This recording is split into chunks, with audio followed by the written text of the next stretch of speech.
Hey, family, what's up? This is Doug Reed with the Let's Go Show. Got another very humbling young man and grateful to actually know him. And, we've talked together on a few occasions, but my man, Darnell Rice from the Embrace. How you doing, brother? Man, I am blessed, well, and man, I tell you, I'm grateful today, bro. Yeah, man. And it's always an honor just to have you on the show. But I'm on, hey, let's no, what they say, straight, no chaser. Let's jump right into it. Oh, awesome, man. Let's do it. Yeah, tell me a little bit about the young Darnell. Well, man, the young Darnell, man, it all started when my mom was pregnant with me, as a young adult. She was married at the time, and I was in her womb. And I can remember a story where she told me she was in an abusive relationship with my father, and he kicked her down the stairs while pregnant with me. Mm. So, I was in the womb, so I experienced trauma at a high level. And so, then I came early. I was 6 months premature. So I was not a full-term baby. And I weighed less than a pound. Wow. I died 4 times as a baby. And I can remember my mom, my grandmother worked at Cardinal Glen Hospital in St. Louis, Missouri. And the doctors had put the cover over me and said that this baby is gone. But my grandmother, a woman of faith, she went over to that incubator and she prayed for me. And she said, this baby is going to live. Wow. And I started, I don't mean to interrupt you, man. I know there's a I can't even remember the group, but it's an old song. And it says my grandmother was a praying grandmother. yes, I mean, if this isn't that story, if this isn't that revelation, you know, to speak to literally speak life, because I know sometimes we question God sometimes, but when you come with a story like that in the beginning of it, anybody that listens to this that questions God, listen carefully as Darnell tells his story. And I didn't mean to cut you off, man, but I had to get that no, out. no, certainly. So then I lived. And there were times where, my mom couldn't care for me like she could, like she should or could.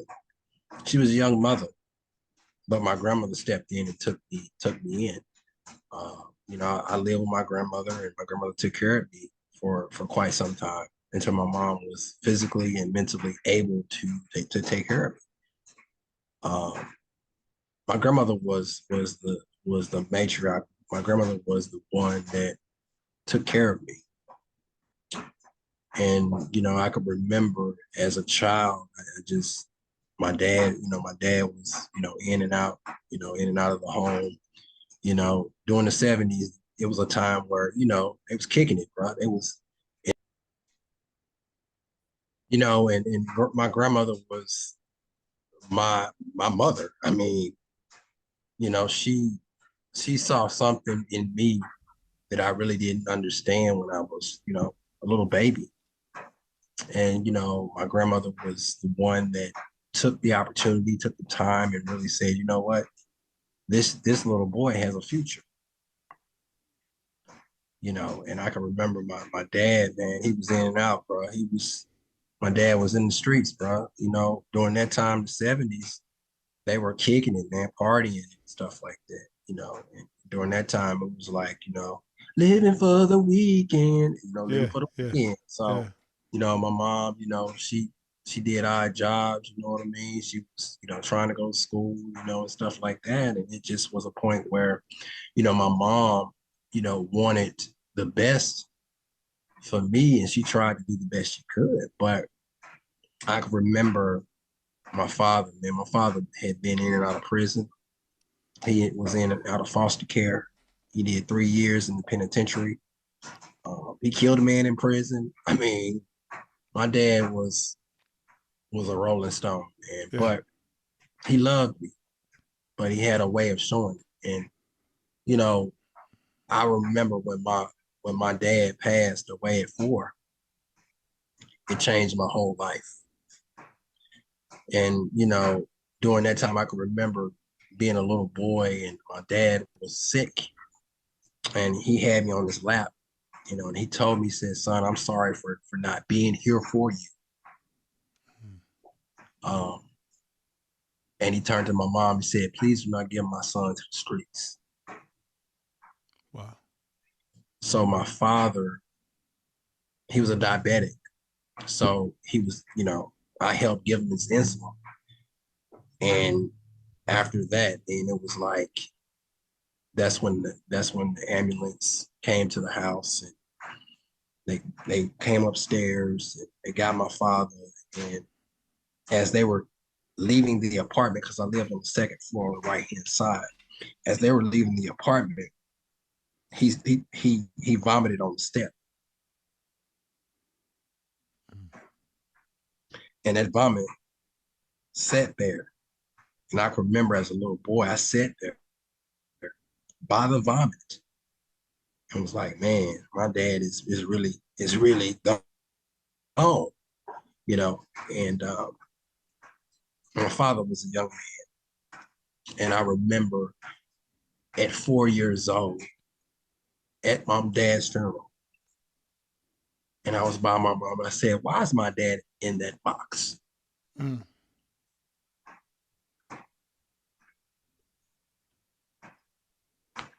Wow. And so just imagining a little boy at 4 years old experience a loss of a father, that was profound.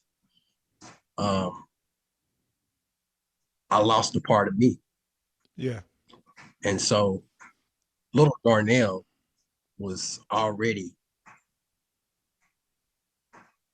feeling the effects of trauma outside of the home with my father passing away. So I was dealing with not only generational trauma, but intergenerational trauma from my father leaving me as a little boy. Mm-hmm. So let's go at the age of 6. So I had my mother and my sister in the home. So my mom got this new boyfriend. I didn't know what to expect, but he had a lot of trauma himself. He was, he was smart, intelligent, but he was a functional alcoholic dealing with addiction. So I don't know what type of trauma he was dealing with. So he would just inflict pain on me just because. And so it was like I was dealing with all of that. And, then my sister, was my protector, my priest, my provider. So just imagine all of these variables that I was going through. But sometimes the protector and the priest and provider can show you a different side of love, but it's Mm-hmm. not the kind of love that I'm talking about. It's the perpetration of love. Right. And so, you know, I can remember my mom's boyfriend, man, he would come in from work, he would be intoxicated, he would just, all over my body. It was really bad. And I can remember DHS being called, the police being called to the home, and my mother covering for him and saying, "Oh, it's okay," and stuff like that. And I used to ball up in my room, and I used to say, "He isn't there. He isn't there. He's over and over and over again. He isn't there, over and over and over again." to not have to, for him to come home and have to be inflicted with pain and turmoil. And this went on for years. Now, let me But ask you something. in turn, I had go ahead, bro. Because one of the things that I've learned, uh, and this is just through asking questions.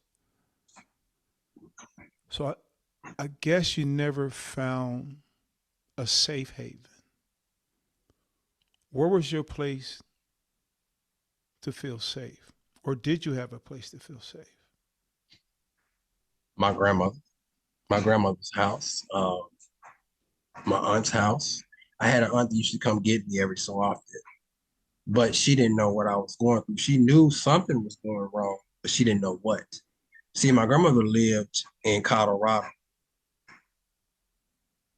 She didn't even know really what was going on. But when she found out what was going on, she was like, I got to get my grandson out of that environment. Yeah, because And back, go I was ahead. going to say because you're so frightened to tell the story, and being afraid that, based on what you've already seen in the dealings with the police and the reactions of it, nobody's really going to believe you. And if they, they're not going to take you serious enough, like, this is a young child. He doesn't, I mean, we don't have the things in place. Things wasn't in place back then like they are now. Mm-hmm. All these protective measures. There wasn't any protection back then. No, You it know, wasn't. it's this young boy just making up stuff, and they can get away with saying that. So, you know, I can only imagine the fear you had of telling that story, even to your grandmother and people that you felt safe with, because of the repercussions. Right, that part, Mm. and not being believed. We tell survivors that you got to start by believing. And I'm gonna tell you, man, like when I think about what I've been through as a little boy, it really shaped my life to really understand. Like I know they say trust the process, but sometimes you gotta process the trust. And how was it going through school? Man, when I tell you so, just imagine going to school. I went to an elementary school in St. Louis. It's called Lexington. It's still here in St. Louis as we speak. But I had a couple of teachers that was like, "Oh, he's a problem child." They didn't really understand what I was going through at the crib, man. Mm, Um, I was placed in resource classes, which they call special education classes, hmm and they said he couldn't learn. So I was put under enormous pressure at home because he made it so hard. He was like, he would literally like beat me because I was not learning to his expectations, and my mother allowed it. I used to go home and crying. I used to be like, how can you expect for me to be a student and I'm going through this trauma? So just imagine a kid that age coming home to and not realizing, okay, I don't know if I'm gonna get beat or what. That fear of getting home and having to go through that particular trauma and then trying to go to school and try to perform as a student. it's not going to happen. Not It's to not the gonna happen. not It's to the not gonna fullest.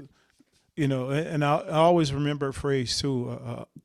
Circumstances was different, but even with your case, it's you never had the opportunity for a kid just to be a kid. You know, that's what I think of because you never had that ability. It was always a life at a young age of fear. Mhm. I mean, that fear, it was present all the time. And, it crippled me, man. But it was due to my trauma because I was a premature baby. So then I had all that trauma in the womb, poverty, trauma, racism, all of that coming out the gate. So now trying to go to school, trying to be that student. Yeah. And how did your high school years go, or from middle school to high school? How? So I can talk about that. So let's fast forward. So I remember my mom called my grandmother and said, I don't want my son anymore. She called my grandmother and put me on a plane. It was like, your grandson is on a plane right now. I don't want him no more. I believe my mom, as I look back now, my mom was really saving my life and Mm, didn't even know it because she couldn't really take care of me like she needed to. She needed to regroup. So she sent me to my grandmother's. And when I tell you, I was hurt, I was devastated because I was like, wow, my mama don't want me. yeah. But I remember it like yesterday. I remember being on that plane, Southwest Airlines. And I remember getting on that plane and I had like a little bitty sign and it had my name. And my grandmother rushed to the airport. She was doing, I don't know, I think she said she was doing about 80 to get to her grandson. Yeah. But I knew that my grandmother, number one, had a loving home for me. But it was hard to adjust because I had a lot of trauma. Yeah. And so, you know, elementary school, and I can remember where my grandmother, got me in school and everything.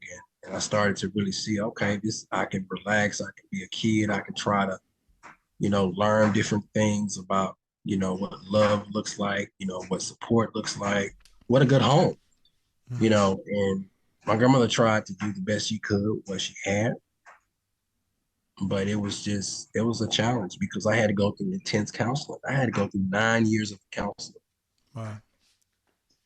Now, do you feel that from the that age of did it help you?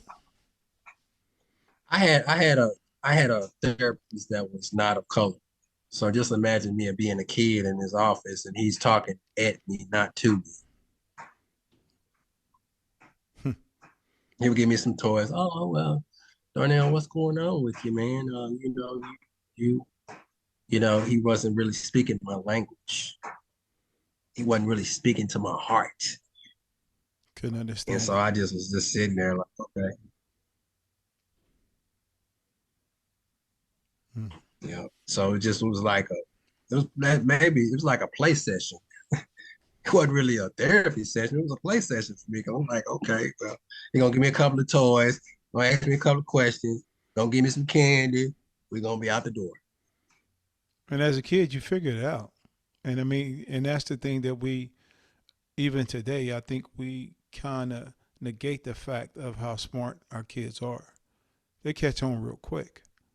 I mean, Yeah, today we get cultural competency. We talk about mental health, but back in those days, they wasn't talking about like we are now.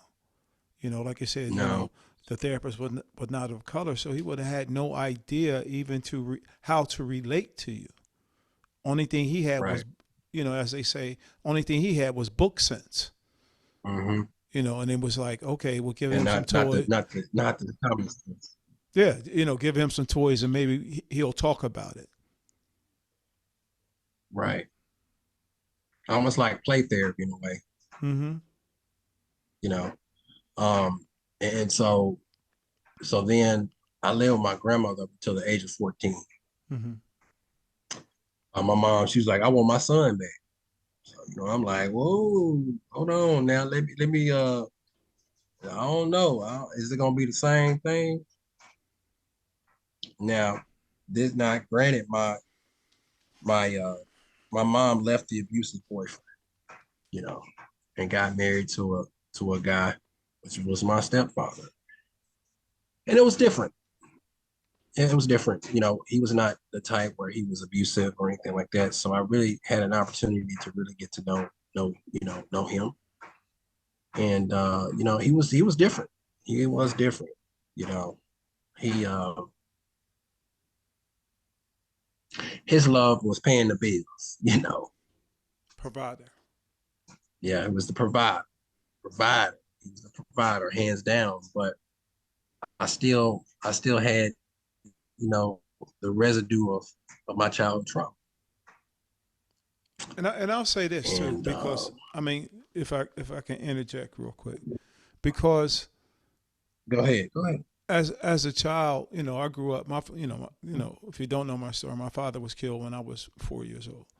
Shot in the head, and Hmm. and I think about my mother, and I think about relationships that she had, and I was always yearning for that love, that fatherly love, thinking that maybe I could get it from whoever she was seeing, just to get that fatherly love, because that's the part that I think mothers miss. And granted, we got uncles, we got guys or men that can fill in a gap, but there's nothing like a father's love. There's nothing like him or you being to receive the love from your biological father. And not to Yeah. discredit anything about Hmm. stepfathers, of none of that, but there's a serious void, and I can only say there's a serious void because and I say that from my lived experience, and I imagine you were feeling the same way. Hmm. Yeah, man. I'm gonna tell you, um, you know, I struggled a lot, because the things that I needed to be taught as a young man, as a little boy, to being a young man and being a man, I struggled a lot, during that time of abuse. I struggled with my masculinity. I struggled with the guilt, the shame, of being a survivor of sexual trauma. And, it was a matter of me understanding that it wasn't my fault. It's not my fault, but understanding that sometimes the people that are closest to you will hurt you. And 9 times out of 10, they have been impacted as well by sexual trauma. So I had to first forgive myself, forgive them, and move in a way of restoration and reconciliation. Um, Now, even I even tell you, let me ask you, even when you say that,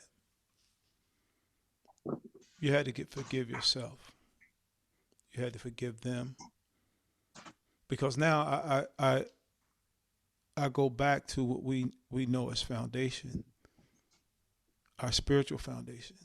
And one of the, yes, the biggest things in faith and being a spiritual person is forgiveness. And I can only think that your grandmother instilled those principles in you for you to get to that level to even think on how to forgive. yes, man. I remember when I first really opened up about my trauma. I remember working at a coalition, and before that, I was on a stage, and I was the only black man on stage to really share my truth. But it all started in the trailer and sitting on my bed, and I was just like, man, I need to let somebody hear my story, my truth. And the tears were rolling down my face, and I was crying out. I was like, you know what? I need for someone to hear my story. And I remember way before that, I remember one of my colleagues was like, Darnell, you have a story. You need to share your story. Um, and just imagining me telling my story and being able to see other men to start the process. Um, it was difficult, because we as Black men, we don't share those vulnerable pieces of us when it comes to sexual trauma. And we have to start by, breaking the stigma. Like we break the stigma around mental illness, we got to break the stigma around sexual trauma and talk about it from a survivor's lens. And so it was an opportunity for me to say, you know what, I'm gonna step out, and then that's when Embrace was born, and so for me to really be a champion and be a victor and not a victim. I think about Antoine Fisher. Antoine Fisher, that's my life Mm. outside of the military. Everything that happened in that movie happened to me.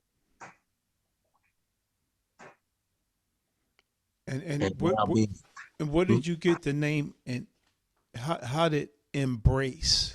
Oh wow. So I was I prayed about it. I was like, okay.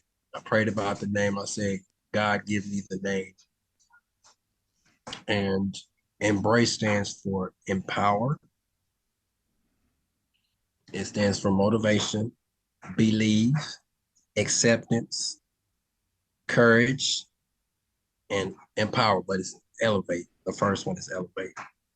Motivation, believe, acceptance, redemption, courage, and empower. That's the that's where embrace is, and that's where it comes from. Embrace comes from me embracing the good, the bad, and the ugly. And you know what? Embracing. Yeah, if I don't mean to Hmm? cut Go you ahead. off, because I share this because I just see when you gave those definitions for that, and of course I'm always bringing it back to a spiritual content because I see steps, you know, because Hmm. you said the first thing the first E is elevate, so I'm looking at each step. What was the M? Motivation. So you on this step. You got to motivate yourself to get to the next level. What's after the M? Hmm. Is the B? So acceptance. It's Acceptance. EM. Yeah. So it's elevate, motivation, believe, acceptance. Then the R is redemption, courage, and then empower. All major steps as we bring it back to the forgiveness. All that Yep. process of moving forward. All that process and all the pain and all the trauma that you went through. Only thing we can do is elevate our process to make us a better being, make us a better individual, and real talk, to be Yes. able to enjoy life. Yes. That's Yes. To be the best version of ourselves, to live a holistic life. Um, how does healing happen? It happens one day at a time. It mm, happens with us understanding that, hey, we too can heal. We need to heal. Our generations before us and after us need to see us healed. But also the little boy and the little girl needs to heal inside of us. say that again. So the little boy and the little girl needs to see us healed. I feed the inner child. Mm. That's so important to me in my healing process. I tell any survivor to always make sure that you're feeding the inner child. It's okay to laugh. It's okay to watch kiddie movies. It's okay to go, it's okay to ride go to amusement parks and, you know, be a kid. Doesn't mean that you're immature, doesn't mean that you are less than. It just means that, hey, I need to always make sure that little Darnell It's okay. It's time to rest now. You can rest. But you know what, Darnell? When you said that, like I feed my inner child because that inner child was never able to enjoy life as a kid. Yes. You know, so you saying to actually feed them brings them back to a place of enjoyment, brings them back to a place of Mm-hmm. peace, brings them back to a place where the Mm-hmm. perspective of life is not cluttered by fear, but also, but actually things are opening in a way for him to see things from a whole different perspective in order for him or her to enjoy it. Right. And we have to meet the little boy and little girl where they are. You got to meet them where they are. That's Wow. so important. And so, for me, as I'm on my healing journey, I'm always finding creative ways and standing on my faith to where I can always say that little Darnell is okay. It's okay. He can play, he can laugh, he can cry if he needs to. You know, that's so important. And I tell any survivor, especially male survivors, that you have a safe space. You can be a kid. Wow. That is so strong and so powerful, man, because I know people don't get an opportunity to hear in a perspective that you mentioned it. You know, hopefully you just taught some therapists. You know, when they go. I mean, I don't know how the studies look. Hear you talking about it from a lived experience. How important it is to feed the inner child. How important it is to let little Darnell Yeah. or little Kim or whoever it is to let them know it's okay. That's amazing, brother. I mean, I really appreciate your courage and your transparency and actually being able to elaborate and tell us this. And what are the things that you're looking to do for the future? So before I do that, I want to definitely get into some Hmm. statistics. Absolutely. Uh, 47% of college age young men will endure sexual assault. How many? That's How much? 47%, 47%. And also 1 in 4 girls will be sexually assaulted before the age of 18, and 1 in 6 boys will be sexually assaulted before the age of 18. So Wow. I'm that 1 in 6. So think about when you're in gyms or you're in schools, 1 in 6. And think about our men, 1 in 6. And it's probably much higher in the military.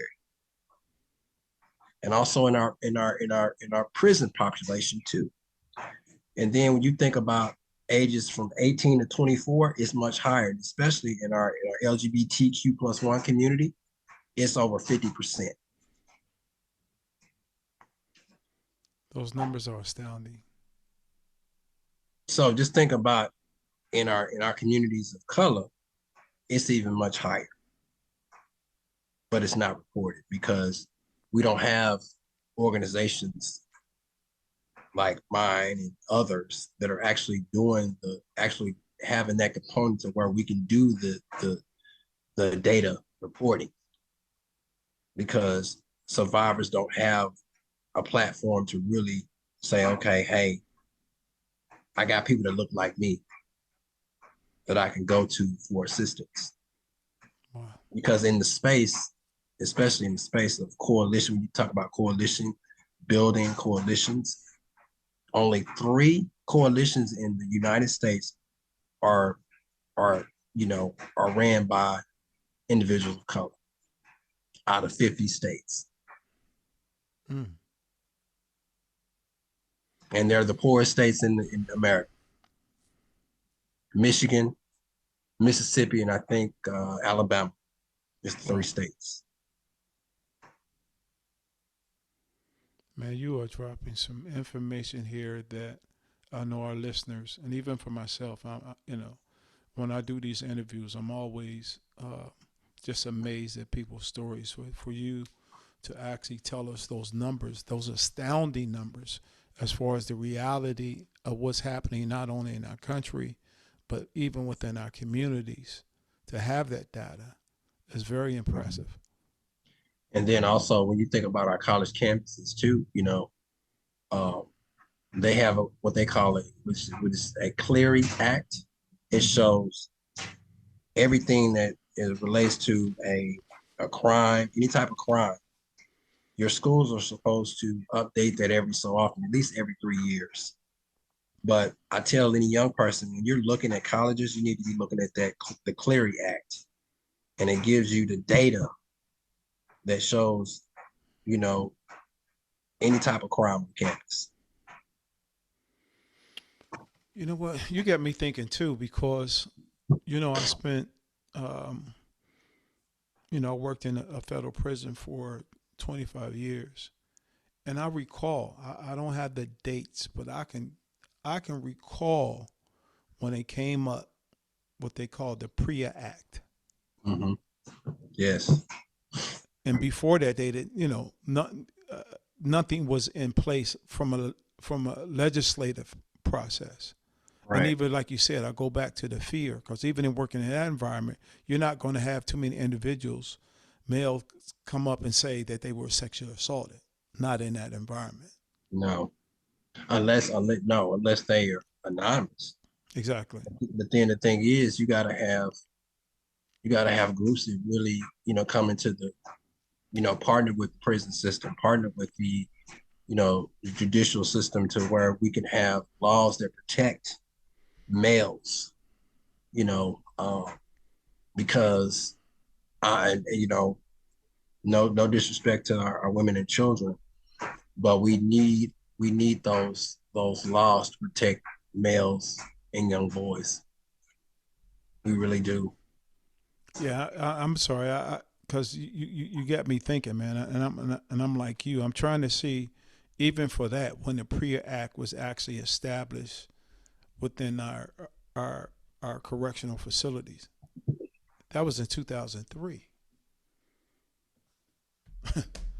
Now it's 2023. But That's February. I started in the system in 1992. Yeah, That's why I said I remember when it came about. So there was no legislation before that. right. Wow. So that's why it's important for initiatives like mine to be in the marketplace.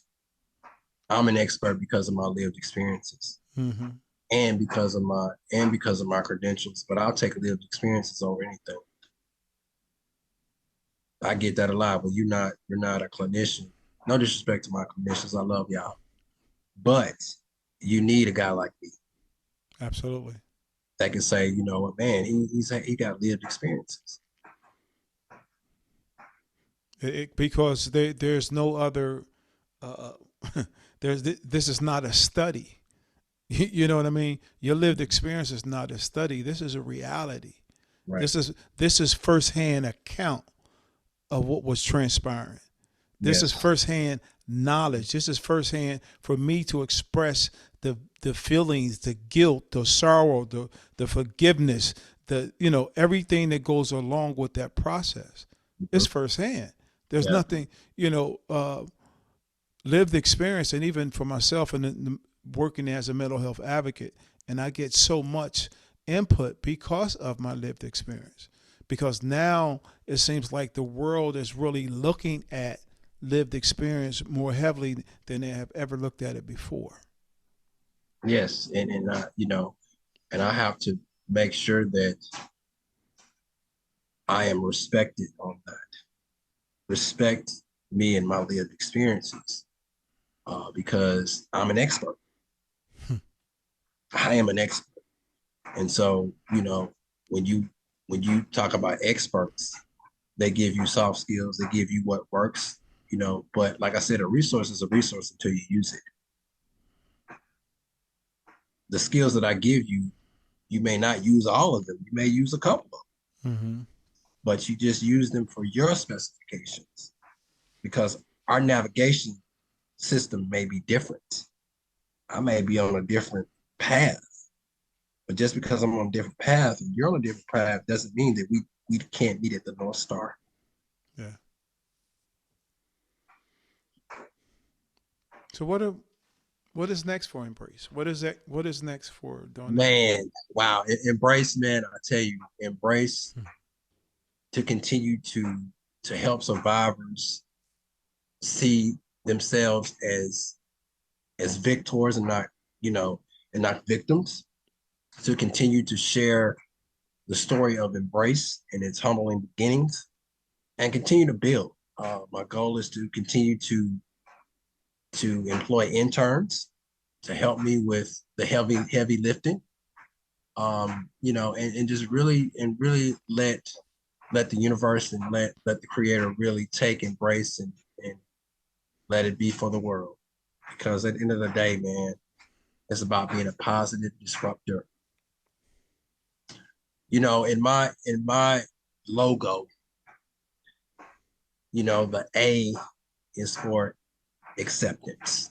Mm-hmm. But I have a halo and I have wings around the A. See, my mom was impacted by sexual trauma at the age of 12. Mm-hmm. So that's her healing. She gained her wings. So she gained her wings. And that's a reminder for me to always pour into the little girl inside of my mom. So Wow. yeah. So we're getting ready to wrap this thing up. Uh, but what is something that you could share? You know, the people are listening that, you know, I won't even say words of wisdom because, you know, it is wisdom, but what is a heartfelt message that you want to leave for people that's listening? If you're listening to this podcast and you know someone that is a survivor of sexual trauma, start by believing and just love them, honor them in the space, and really just be with them. Don't judge them. Don't belittle them. Just love them because they're gonna need your love and support. Because, like I said, I've been on this journey 7 years, and it's been a lot of crying nights, a lot of screaming, a lot of just rebuilding. Wow. That's all I want to say to the survivor. I want to say this: who will cry for the little boy that's inside of me, battered and bruised? Who's gonna cry for the little boy looking outside the window? Who's gonna cry for the little boy that's looking for his mother or father? Who's gonna cry for the little boy that needs healing inside?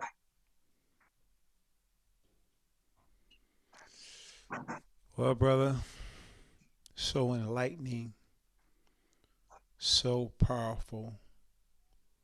I appreciate you so much for actually coming on here, giving me the honor to actually have this conversation. Um, and I can only, you already know you have my full support. And we talked about it. You have my full support, even as Embrace goes further in the plans, but you have my full support Yes, from man to man and helping you in any way I can. So, no family, doubt, this no has been doubt. the Let's Go show with Doug Reed, featuring my man Darnell Rice with the Embrace. You know what I say? Let's go, baby. Peace. Yeah, peace. We Want to out. let y'all know, follow me on Instagram, embrace_elevate. You need to reach out to my website, www.embraceelevate.com. And also, you can also reach me by email, embraceelevate44@gmail.com. drop me a line if you know of any Absolutely. survivors. I'm here for support too as well. And how could I forget? So I thank you for that, and ways for them to contact you. And we appreciate you coming on the show. Appreciate you, brother. Man, I love you too, bro. Appreciate you. Yeah.